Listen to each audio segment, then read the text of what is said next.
The gold statue is called Electra and has stood atop the Alabama Power Building in Birmingham since 1926. 4 years earlier, on April 24, 1922, the first radio station operated by Alabama Power went on the air. Just across the street in another Alabama Power building, you'll find the Alabama Historical Radio Society Museum. It's filled with every kind of radio you can imagine, with men who were young when radio was. Radio is where many things we enjoy in our lives today began. Our cell phones, our TV, FM radio, satellite radio. Without radio in the very beginning days, there would be none of these things. There are memories everywhere you look. This is just like the radio we had in our kitchen when I was a boy. I listened to championship boxing, the St. Louis Cardinals and Chicago Cubs on that radio.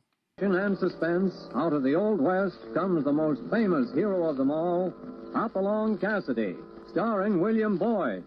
It was a time when heroes were as big as our imaginations could muster. Some look at classic cars and can't take their eyes off of them.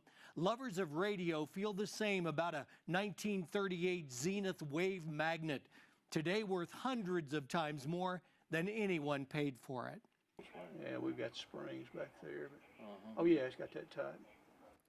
It's just like old friends, rescuing old friends. The Historical Radio Club members know their stuff. They love to get old things working again. That has a general social ethos that the bigger gang deserves to prevail and get its way. There's real satisfaction in not giving up on something just because it's old. One of the most interesting things here at the Alabama Historical Radio Society Museum is this setup. This is the actual control board, turntables, and an actual microphone used by a Birmingham radio legend named Joe Rumore. Remember that old-timer Neighbors, Swing Wide Your Golden Gates? I like that, by the Masters family. Joe Rumore operated out of his basement. He even had a microphone upstairs in the kitchen, and he'd interview his wife when she got home from the grocery store. She'd tell listeners what all she had bought, usually products that just happened to be sponsors of the show. The main thing I would say is that we're trying to preserve the history of radio for future generations.